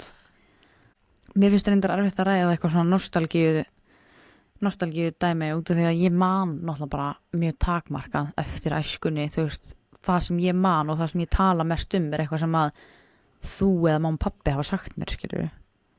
Já, en þú veist, núna er náttúrulega bara að ræða eitthvað random og núna erum við líka að fara að ræða eitthvað svona sem að var reglulega í matinn, þannig að þú manst nú alveg eitthvað því. Já, ég bara veit, þú veist, já, guð, ég bara hugsa að þú ert örugglega með meira en ég, skilur, þess að ég man aldrei eftir því að pabbi hafi komið heim með Wendy's, eina skipti sem ég man eftir að fengi Wendy's var heim með Ólu. Já, hún náttúrulega var líka að vinna upp á velli. Já. Fyrir fólk út á landi Já. ef það hlusta og veit ekki hvað erum að tala um, þá sést upp á Ásbrú í dag og kannski er eitthvað fólk sem er bara, þú veist, kornungt og veit ekki eins og af þessu. En Bandaríkjaher var sérst með svona hervöll upp á velli sem við erum að tala um og þar var fólk að vinna frá Íslandi líka og pabbi var að vinna þar sérst og amma okkar átti blómabúð eða rak blómabúð í mollinu við búðina þeirra og já, og það var sérst Wendy's veitingastæðir þar sem að þau gátu keypt áður en fóru heim í gegnum hliðið aftur til Íslands. Já. En já, vilt þú nefna einhvern mat sem þú manst eftir? Hersku. Já. Ég náttúrulega bara því hugsa eitthvað svona mat heima. Uppáhaldsmaturinn minn heima var brauð með bökuðum baunum. Uppáhalds? Já, veistu hvað mér fannst þetta gott? Þetta var bara, oh my god, þú veist, þetta er líka svona kannski passar. Ok, ég er bara að hugsa sem krakki, skilur, ég kunni ekkert að meta lauksoðna fiska eða eitthvað, skilur. Þú veist, þegar ég var svona yngri. Ég var að bíða þú mér lauksoðna fiska, hvað er þetta að segja? Ég var að reyna að taka eitthvað dæmi sem að þú veist einhver fullorðin einstaklingur myndi finnast gott en ekki einhver krakki, skilur, og ég veit ekki hvað ég hugsaði, bara laukur og fiskur, þú veist, lauksóna fisk. Mamma og pabbi, ég man er eitthvað minnistæðar að pabbi með hagkaups svona uppskriftabók eins og ungverska gúllasúpan. Fannst þetta henni? Já, ég meina mamma og pabbi hafa gert, þú veist, hafa alltaf bara verið með góðan mat, skilur, en ég sem krakki þá fannst mér þetta alltaf gott, skilur, af því að þú veist, og það passa líka alveg við það sem við varst að tala að við vorum alltaf á æfingum og ef við vorum ekki að æfa þá vorum mamma og pappa að þjálfa okkur, þannig að þú veist, þetta var bara solid kvöldmatur, skilur, þú veist, það tók 500 að græða þetta, skilur, og þú veist, þá var þetta bara brauð, bara svona samlokubrauð. Já, það var bara samlokubrauð með bökuðum baunum á og svo var sett ost sneiðar yfir brauðið og sett inn í ofn. Þannig að þegar þetta kom út, það var brauðið heitt, skorpan orðin svona smá crunchy, osturinn bráðnaður ofan á. Oh my god, komið langar í þetta þegar ég tala um þetta núna. Já, þú veist, mér fannst þetta aldrei eitthvað top tier, en samt svona, mér finnst þetta alveg gott í dag upp á einhverjum svona nostalgíu, en eina sem ég man já, bara er það ekki það sem við erum að ræða? Jú, en eina sem ég er að tala um að ég man ekkit eftir að þetta hafi verið eitthvað uppáhalds þegar ég var lítil og líka af því að þú veist, þetta var svo miklu upp að því þér, þannig að þú varst örugglega að gera þetta eða veist, mamma og pappa að gera þetta fyrir þig þegar þú varst búin á æfingu eða eitthvað og ég kannski að koma heim þegar þið eru bara að fara í háttinn, þannig að ég kem heim sé að kvöldmaturinn er bara ískaldar brauð með bökum bauni og harðnaður ostur og þetta er ekki matur sem maður setur eitthvað í örbulgjófnin til þess að hitta sér upp þannig að bara svona ok, er ég að fara að borða hérna kalda brauðsnið með köldum baunum og bara stökkum osti, þannig að það er svona sem situr eftir hjá mér. Ég veit ekki hvort ég er að miskilja en ég er ekkert endilega að nefna eitthvað top tier mat úr æsku, þú veist, ég er bara hugsa bara svona, sem að svona nostalgíu matur sem ég bara svona, vá, þetta minnir mig bara á að vera, þú veist, 7 ára heima, þú veist. Já, en þú sagðir þetta væri bara besta, eða þú veist, uppáhaldið, ég er að meina út að ég var að Já, að ég at the time, skilur, þegar við vorum að gera þetta, þá var þetta uppáhaldið mitt, skilur. Já. þegar En þetta var inn í annað- svona vikulegu mat. Já. Annað nostalgía eru hana óra fiskibóllunar, hvítu fiskibóllunar í bleikri. Mér fannst það svo fucking góðar. Já. Ég gat borðað svo mikið af þessu. Þegar ég hugsa tilbaka, þá er ég bara svona, új, þú veist svona, bara svona, Já, á þetta ekki að vera eitthvað áferðin. ógeð. Ég veit það ekki. Já, ég er ekki viss að ég geti borðað þetta í dag, sko. Nei. En það nefnilega, það var smá svona mindfuck fyrir mér þegar ég heyrði að sumir var að borða þetta, þú veist, svona heimilin sem að borðu þetta skiptist svona í tvennt. Annars vegar sem að borðu þetta í bleikri, einhver svona tómatsósu dæmi, og sumir borðu þetta í svona karrísósu. Hefur ekki séð það? Jú, en ég get alveg ímyndað mér að hafa bæði sé næs, sko, að þú veist. Karri eru klálega fínt. Ok, en viltu okkur taka eitthvað annað dæmi eða? Þú veist, þannig kemur á því núna að ég bara manvoða lítið, þannig að ég er að hugsa eitthvað svona nostalgíu. Lasagna sem er gert heimið á okkur er mjög svona abstrakt. Þú veist, það er engin tómatsósa, það er bara tómatar í því. Og þú veist, kotasælar, Já. sveppir og eitthvað. Gunnar er allavega bara eitthvað svona, þetta er ekki hægt að kalla þetta lasagna. Já. En, It's good, though. já.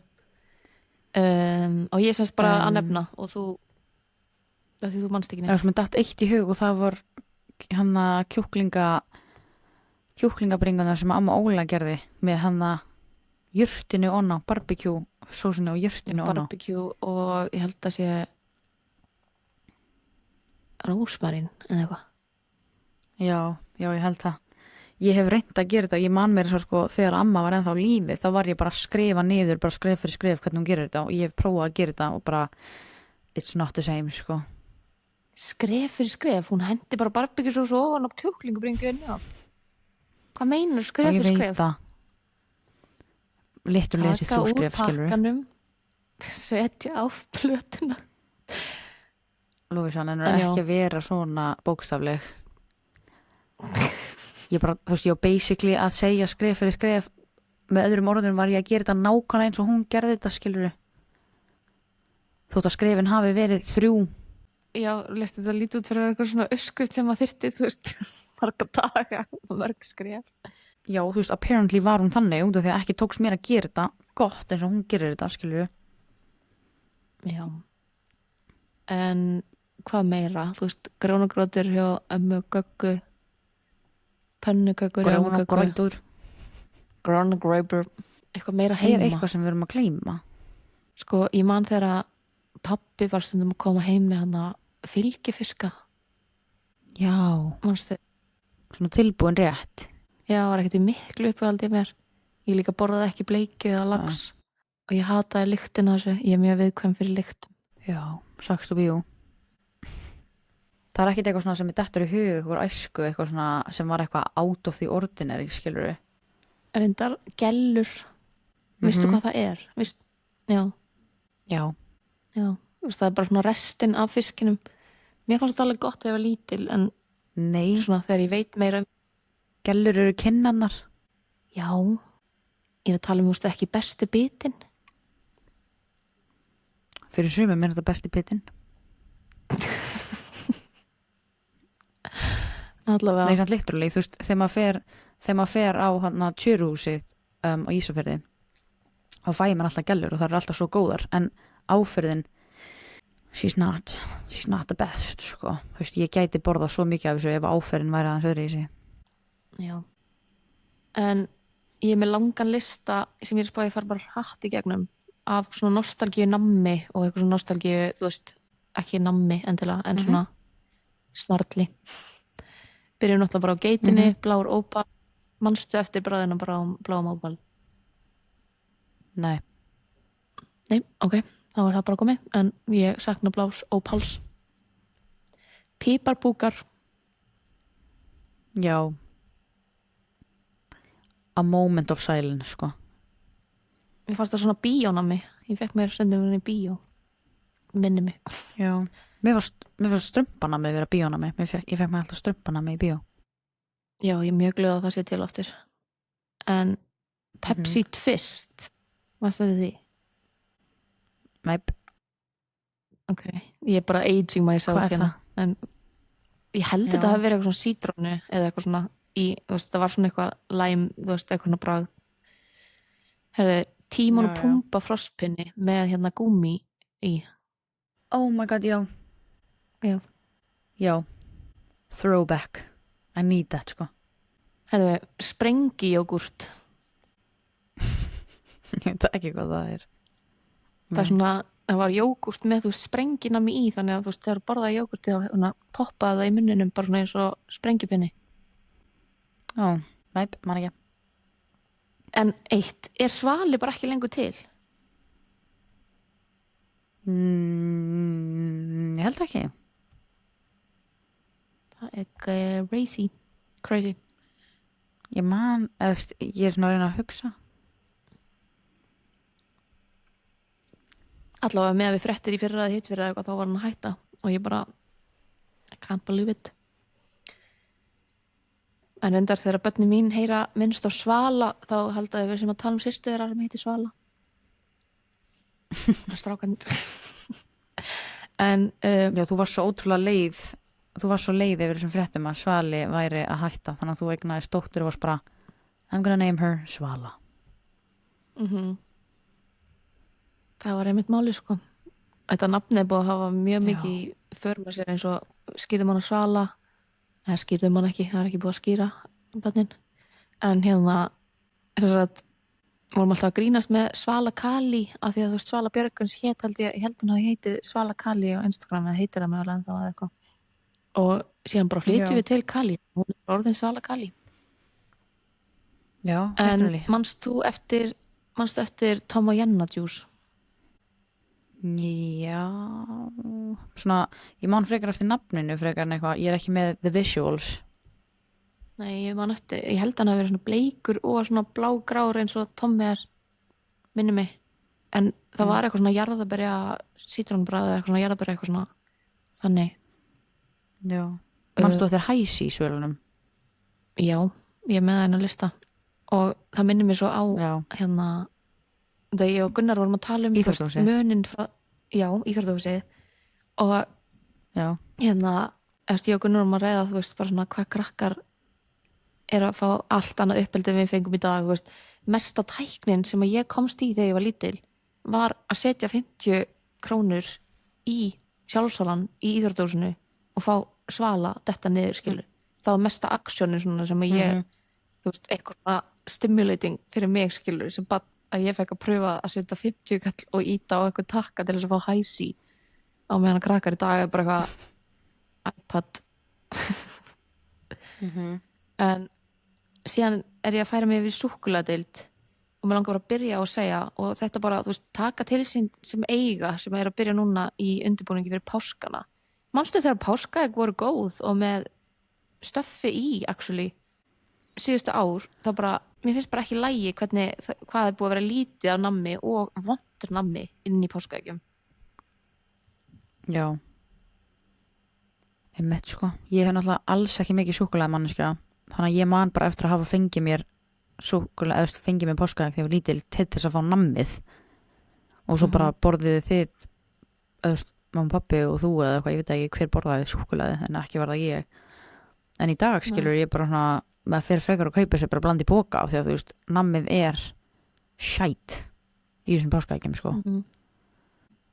En annað súkkulaði er hérna Nissa. Manstu þetta Nissa? Já. Ég veit ekki, ég keypti mér allan á stundum svona lakrísnissa. En annað svona nostalgíu. Viltu segja eitthvað um súkkulaði? Ég held að þú vildi bara ekkert. Nei, ég hef ekkert að segja um súkkulaði. Ég hef aldrei keypt mér eitthvað súkkulaði, sko. Nei. En tattoo-tyggjó, ég man eftir, þegar maður var lítill að fara, eins og maður fekk að kaupa sér eitthvað svona, stundum var í borðinu bara hægt að kaupa tyggjó á 20 kall eða eitthvað og fá það var svona tattoo inni, mástu því? Já, nú eru örugglega einhverjir sem eru að hlusta sem vita ekki hvað þú átt við þegar þú segir var í borðinu. Jú, sama finnst mér tíma líka og fyndið. allt bland í pokan var í borðinu. Ég man eftir því, sko. Já. En síðan setti ég Já. sko á listan hana remix og síðan fattaði ég bara, er hægt að kaupa mix? Er mix líka bara out? Ég held það. Shit, maður.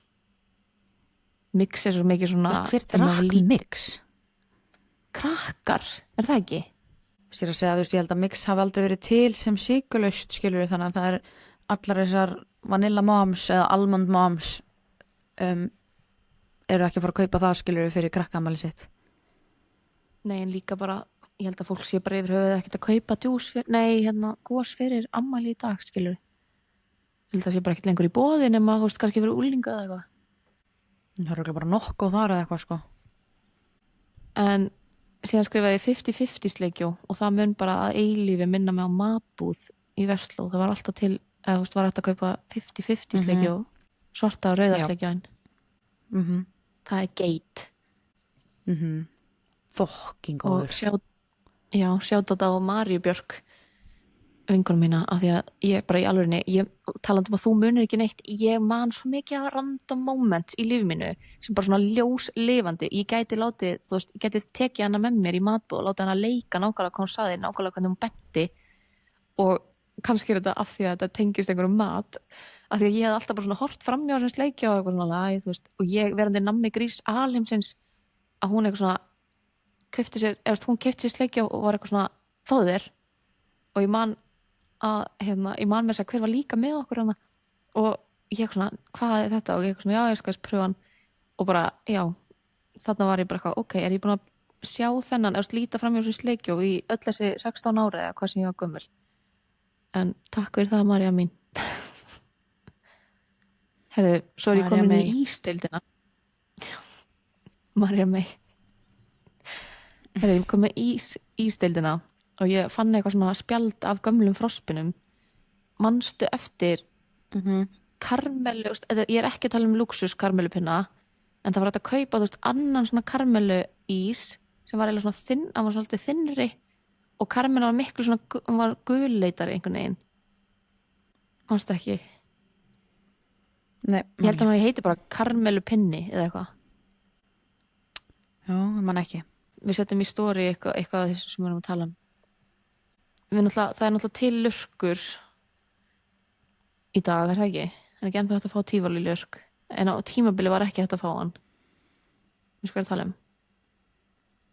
Já, ég veit hvort að tala um, en ég er ekki að skoða frospinn át í búð, þannig að ég veit ekki. Oh my god, ég elska frospina. En þú veist, það er hann sem er með súkkulaðinu efst og síðan er, þú veist, svona rautt eða ekki neðst sem að fer svona í miðina og svona gult utanum. Þú veist? Já, ég man eftir þessu. En það var líka hægt að fá Tom og Jenna lurk í gamla daga og hann var líka sjúklega góður. En síðan er ég með lista, þetta er ógeðslega random listi, ég er bara með fríska og trópi, ég veit ekki, bara eitthvað svona æskan. Má ég bæta við einu með ís? Já. Hérna, þetta er ekki eitthvað svona nostalgíu dæmi, þetta er bara eitthvað svona sem var til þegar ég var í Versló og þú veist þetta var til þegar Flóki var svona 1 árs 2 ára eða eitthvað.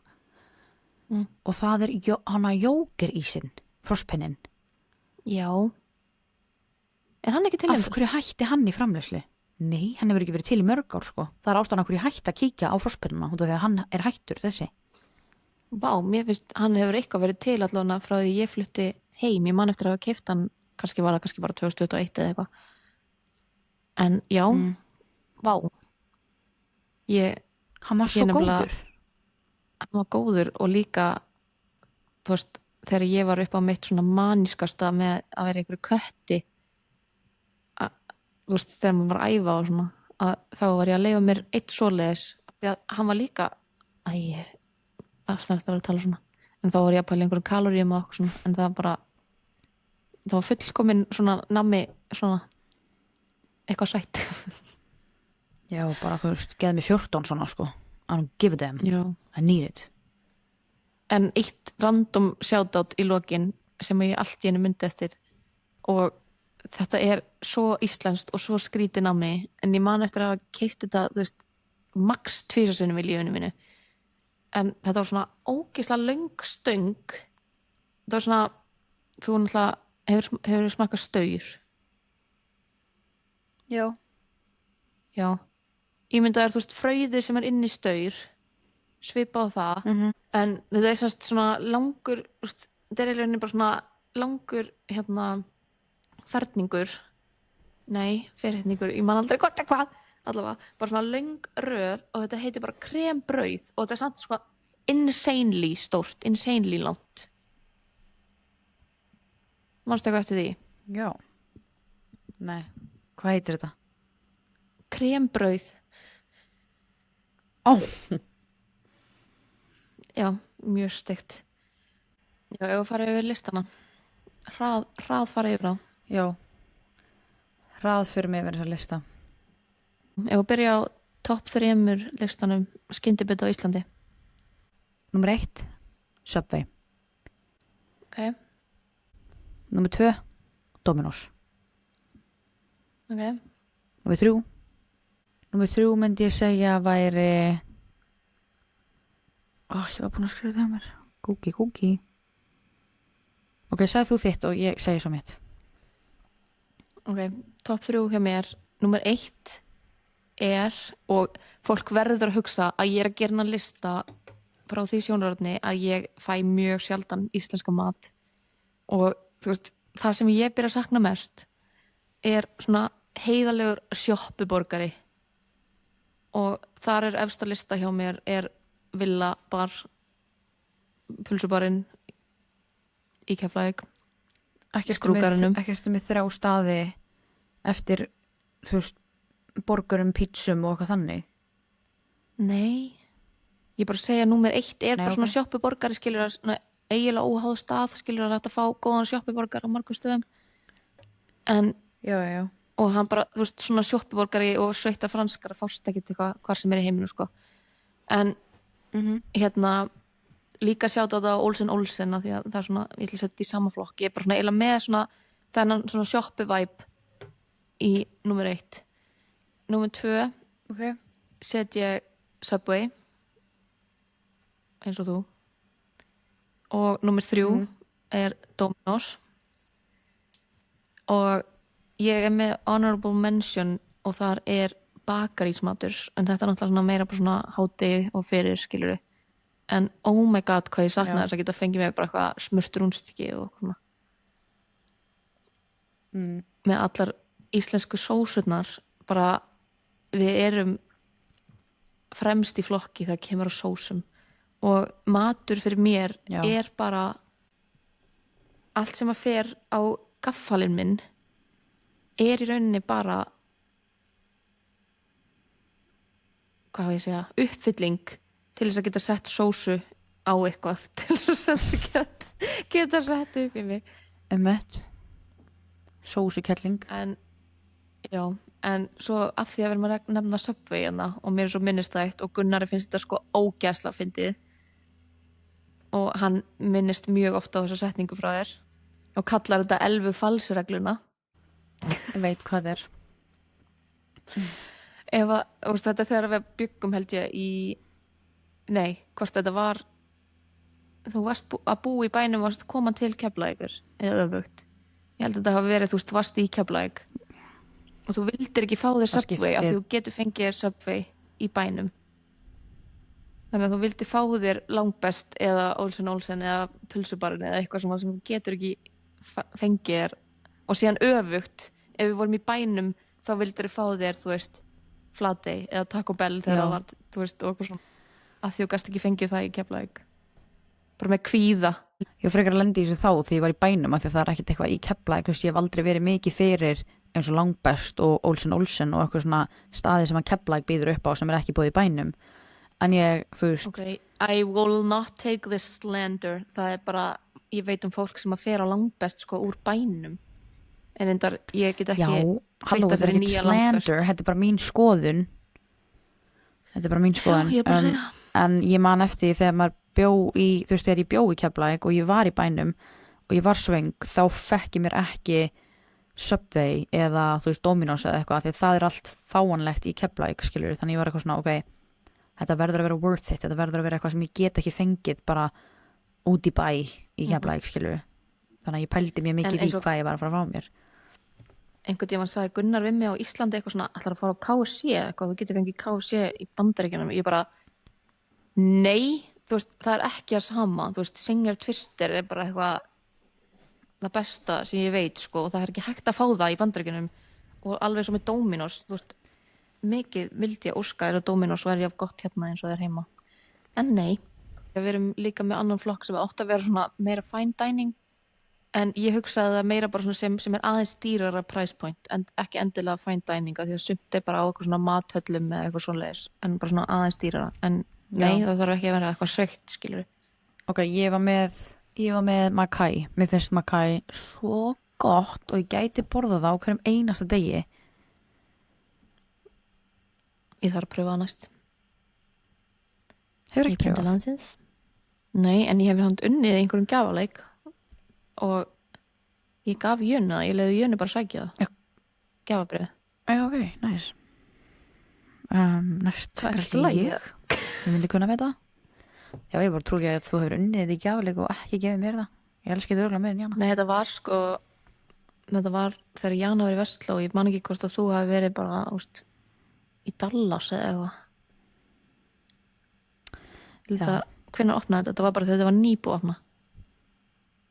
Já, ég man ekki að það er allan ekkert eitthvað ógeðslega langt síðan. Nei. En top 3 í Bandaríkjunum og þetta er svona keðjur skyndibiti. Númer 1 er Chipotle, númer 2 er Wingstop, númer 3 er Raising Cane's hjá mér. Síðan er ég með honorable mention er, þú veist, pizza í New York. En hjá þér? Ég er með númer 1 var Chipotle, númer 2 var þarna oh my god, það stóli úr mér leið og ég fokkin var að fara að segja Chipotle og ég var með pizzu í New York, þú veist, það þér að hugsa bara alla pizzuna sem ég fekk á meðan ég var hjá þér í New York, það var enda númer 3 veitu, Chipotle. Hvernig staður? Þú fyrir voða mikið á Chick-fil-A, finnst mér. Já, en það er samt bara eitthvað svona opportunity dæmi, skilur, bara svona nálagt. Ég man ekki hvað hann heitir. Þetta var ætli ég þurfi ekki bara að segja Panera Bread. Oh my god, já. Hvað? Er það staðurinn sem þú varst að hugsa um? Það átti að vera my honorable mentions, en ég er ekki grínast, ég var að fara að segja orðið og það er bara farið. En manstu ekki hvað mat eða neitt, þú veist, ertu bara alveg dottinn? Ég var að hugsa um hann þegar þú fórst að nefna þitt og þegar þú varst að nefna þitt þá fór ég að hugsa um það sem þú varst að nefna og ég man ekki það sem ég var að hugsa. Já, en ég er að segja, manstu bara ekkert eða manstu bara ekki nafni? Byrju, ég reyna að fara tilbaka, þú sagðir að Chipotle, svo sagðir nummer 2 var hvað? Wingstop. Já, Buffalo Wild Wings. Já, ég er nefnilega með það, það er aðeins dýrara því þú þarfst að setjast eiginlega, ef þú ert að fara út að borða þar, skilur, þá er aðeins dýrara og því þú þarfst að kippa og allt það. Ég bara hugsa, þetta var alltaf fast food fyrir mér þegar ég var að fá mér þetta í Dallas og svona.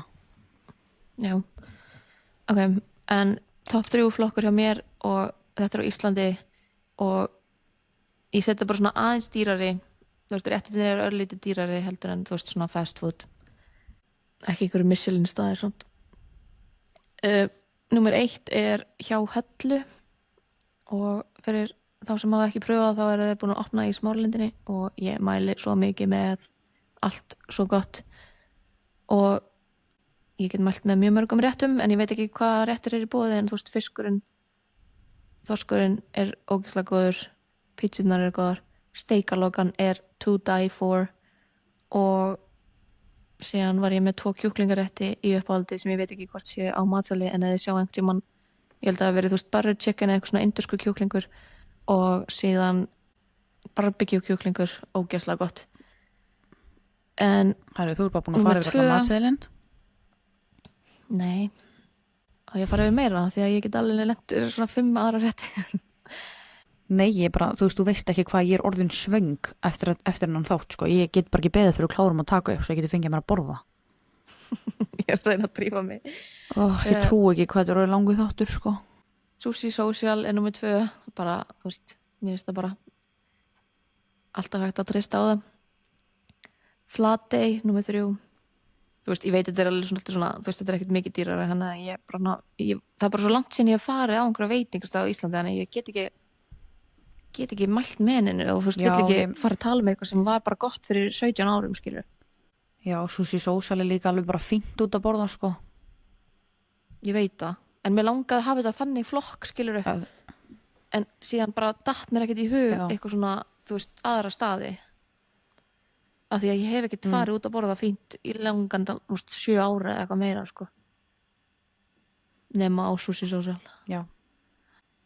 En já, hvað myndið þú setja svona fínna eða dýrara að borða á Íslandi? Já, sko, þú veist, það er allan alltaf Flatey. En ég get einhvern veginn ekki sett þetta í þannig röð, eitthvað svona fyrst Flatey, þetta númer 2. En ég var með Flatey og Sushi Social, bara út af því að það er svo solid. Og bæði mjög gott, alltaf gott, sama hvað þú færðir basically. En svo er ég með ráðagerði líka. Já. Ráðagerði Já, það er bara ógeðslega góður matur, það er líka mitt svona allt sem þú getur fengið allt á matseðlinum og það er svo gott. Og þetta er líka bara ógeðslega krúttlegur og fallegur staður og ég mæli með. Ég hef oft farið þangað í brunch eða í kvöldmat eða eitthvað, en maður þarf að panta borð af því að það er alltaf ógeðslega mikið að gera þarna. Hvernig matur er? Bara you name it, sko, þau eru með pítsur en þau eru með matseðil líka, skilur, þú getur fengið, þú veist, eitthvað svona, þú getur fengið, ég fæ mér yfirleitt pítsu eða pasta, þú getur fengið arancini, þú getur fengið eitthvað svona focaccia samlokur og þú veist, það er bara, þau eru með annan matseðil fyrir brunsin, en þannig síðast ég vissi og þú veist, þetta er bara ógeðslega góð matur, þetta er alveg svona já, vá, það er svo langt sem ég farið núna, þannig ég þarf eiginlega bara að fara aftur og tjekka. Alright, en svo þurfum við náttúrulega bara næst þegar ég kem til Íslands þá þurfum við eiginlega að fara á jommuna eftir miskilningi hjá mér. Já, jólajommuna. Jólajomman, maður. Ert þú bara að koma næstu jól? Ég held, mér langar að koma næstu jól. Já, ég var sko nýbúin að læra að jómfrúin væri jomman, en leið að var búið að vera eitthvað jólajomman, þá fannst mér þetta að vera eitthvað svona hefð og líka af því að mér til varnar þá voru sko 2 af þessum myndum sem ég var að vitna í þar sem var eitthvað svona hópur af fólki og stóð jólajomman að bara eina af þeim var inn á veitingastaðnum og ég þekki ekki hvernig jomman lítur út að innan en ég var ekki að tengja en þú veist, hitt voru svona hópmyndir fyrir utan þannig ég svona ok, þau eru okkur rölt í bænum ég held að það væri máli. Já, ég vissi náttúrulega bara ekkert hvað varst að tala um þegar þú varst að segja það í þættinum. Nei, já, báðar ég að klúles. En top 3 í USA, númer 1 er helvítis íslenska hefðin. Þú veist, þetta er ekki jafn stórt í Bandaríkjunum eins og Íslendingar láta út fyrir að þetta sé út af því að fara allir Íslendingar á þetta þegar þetta er nálagt. Og það er Cheesecake Factory og það náttúrulega er bara upplifun út af fyrir sig og það var mjög fyndið að fara með mákonum mín á Cheesecake Factory áramótin og við fórum bókstaflega, við enduðum á að vera bara eitthvað, við nennum ekki elda fórum bókstaflega á gamlárskvöld já, vorum mjög séð og fórum bara snemma að borða það var mjög næs keyptum köku, tókum með heim náttúrulega kökurnar eru svo góðar og já, ég bara getur örgulega gert sér bara, ég gerir sér auka þátt cheesecake og hvað fólk á að fá sér því ég hef örgulega smakkað svona örgulega allavega 10 plus rétti hana og þú veist, hef smakkað örgulega hátt í 20 þegar ég verið að smakka hjá öðrum að borðinu en fyrir þá sem ekki vita þá er matseðlinn bara eins og New York Times bestselling book sko, þetta er einhverjar 20 og eitthvað síður sko Þannig já, þetta mjög amerísku upplifun og ég haldi áfram eða vilt þú segja eitthvað? Ert þú með cheesecake á þínu lista kannski? Þú veist, það myndi bara vera þar að því að ég hef ekkert verið að fara eitthvað fínt út að borða þegar ég er í Bandaríkjunum, þannig ég bara, þetta er bara spurningar fyrir þig, sko, ekki mig. Við fórum nú að Tá að borða. Já, það myndi þá bara vera það, skilur, og cheesecake, en mér finnst Tá samt svona 10 sinni við fínna og flottara heldur en cheesecake, þannig að mér finnst skrítið að setja í sama flokk, sko. Já, þú veist, ég hef alveg farið á eins og Nobu og Tá og eitthvað svona, en mér finnst ég ekki búin að vera að fara nógu oft til þess að vera eitthvað að setja það á einhvern lista og geta eitthvað mælt með því eða eitthvað, ég hef ekki smakkað nógu mikið þar til þess að vera eitthvað að segja. En númer 2 hjá mér er Buffalo Wild Wings, að ég er svona, mér finnst skemmtilega, þú veist, ef ég er að fá mig vangi þá kaupi ég mér bara Wingstop, mér finnst þeir betri svona sem takeaway, en mér finnst alveg gaman að fara á Buffalo Wild Wings, sérstaklega eins og við fórum, þú veist, á síðast ári og fórum við, þú veist, yfir Super Bowl, þú veist, sátum bara þar og tókum, þú veist, hérna fyrri hálfleikinn þar, skilurðu, og mér finnst gaman að sitja þar og þú veist, svona stemmingin getur alveg oft verið góð og maður þarf þá að tippa og svona, þess vegna sett ég þennan flokk. Og þú talaði náttúrulega, þú varst meira bara að panta það eða ekki, þú veist bara Ubera það eða eitthvað svoleiðis í Dallas eða ekki. Já. En vængirnir eru mjög góður og svona. En síðan sett ég Los Tacos sem er bara til New York. Og tacoið er alveg á, þú veist, $6 plus, $5-6 plus tax og svona. Þannig að, þú veist, ef maður er að fá sér 2-3 þá er alveg frekar svona í dýrari kantinum og, þú veist, já. En bara allir sem fara til New York verða að pröfa Los Tacos. Svo setti ég honorable mention er, þú veist, svona ógeðslega, þú veist, Chili's eða Applebee's eða eitthvað svona. Og við höfum alveg farið á okkar skerf af svona stöðum eins og í Flórida og svona. Já. Varum við pröfað þetta allt? Já, í Suburbia eins, þú veist, þessi staðir er náttúrulega ekkert eitthvað fine dining, en hérna ef fólk fyrir út að borða þá fara þau á, þú veist, Olive Garden eða Chili's eða eitthvað svona, Red Robin, eitthvað svona staði, skilur. Þetta kallast bara fine dining á hérna í Bandaríkjunum, en síðan færði ekkert svona high-end staði nema þú sért í New York eða Miami eða eitthvað svona, þú veist, alveg stórborgum. Þú veist, ég get ekki fengið, ég farið á einhvern ógeðslega fínan veitingastað hérna. Það bara er ekki til, sko. Nei. Eða reyndar, ég veist, jú, í San Francisco og í San Jose, en já, ég gæti örugglega verið með heilan annan þátt. Hvað sagðir þið? Já. Panta ekki að vera með, þú getur talað svo mikið um þetta. Já. Það er fólk sem kynnist mér og er bara, þú er svo mikil í apper, þú talar svo mikið og eitthvað. Þú sér að segja, þú veist, fólk er bara eitthvað svona, eins og Telma er alltaf að gera grína í hvað ég tala mikið. Ég er bara svona, þú tala mikið, sko. Þetta er greinilega generational, sko, eða DNA eða eitthvað. Hættu samt, af því að ég var með lista með þessu öllu. Þú átti líka að vera með lista, væntanlega ég að tala mikið ef að, þú veist. Ég er með lista, hann er bara í símanum og ég er bara heimsk að senda mér hann ekki. Þannig að I was prepared. But you weren't. Ég er samt ekki að tala bara þessi lista bara, þú veist. Herru, ok, sé eftir að hafa talað um þetta. Við sjáumst. Ég er hann svöng, ég tek enga ábyrgð á hvernig ég er að haga mér, sko. Elfur er hann alltaf svöng og við þurfum bara að kveðja. Við þökkum styrktaralum fyrir og til hamingju með ammæli, Elva. You don't understand the severity of the situation. I'm hungry. Elva, ég held að þegar þessi þáttur fyrir loftið þáttu ammæli á morgun. Já. Oh my god. Þegar þessi þáttu kemur þá er ég ammæli á morgun. Til hamingju. Já, yndislegt æði. Takk. Kannski ég reyna að heyri þér einu sinni fyrir utan podcastið. Já, þarf þess ekkert. Ég er að tjúlast. Herru, 2 tímar akkurat. Þannig að þetta verður allavega svona 1,5 tími af þætti held ég fyrir fólki. Kvætt alltaf út. Já, fucking God forbid að við tölum með mat í 1,5 tíma. Anyways, ég þarf að fara að sækja krakkan. Já, ég þarf að borða. Já, ég líka. Okay. Love you, bye. Love you, bye.